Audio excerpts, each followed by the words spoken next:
the hell is it that black women are spending billions of dollars a year on hair, and all that money's going to Asians, and it's like that don't make no sense. How is it that we got the best freaking athletes on the planet, and all and Jewish and white people are making all that money? Like that don't make no sense.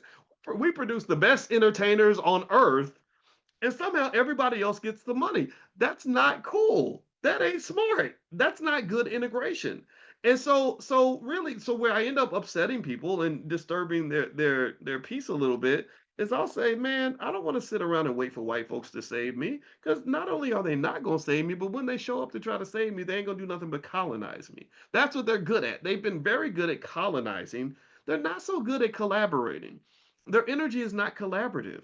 Yeah, I've even thought about this very deeply. I said I think it comes from like the Middle Ages and the Black Plague and all the horrible stuff they went through, for hundreds of years, where they just got in the habit of like beating each other up and taking each other's stuff, and that's why you go through. I rode through Germany, and I saw and I read in somewhere on AI or something where they were saying that Germany has like 400 castles, right? And they build these freaking castles because everybody was showing up on each other's doorstep and murdering your whole family and taking your stuff. Like this didn't we didn't do that in Africa. I mean, we had wars, of course, but that type of savage behavior, that leads to a world where we got to worry about whether or not Vladimir Putin's going to wake up and launch a nuclear missile at the United States. Like black people don't have nukes. We don't even think that way, right? We're like, why would I build a weapon that can kill all of us? That makes no sense, right? So there's no, in fact, I don't think there's a single African country that has a nuclear weapon or even is trying to build one. They're like, why would you want to kill everybody?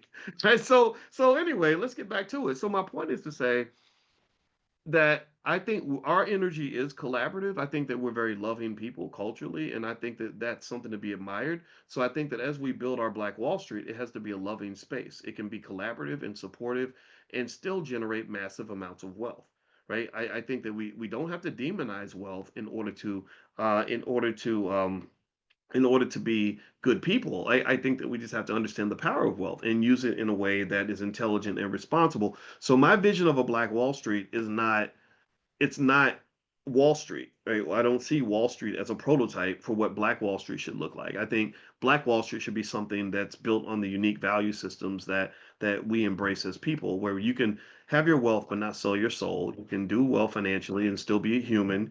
You can take care of yourself very well and still care about others. Can we agree on that? I think that this is something that, again, this is where I'm a little biased, and I hope it's okay if I share it in that way.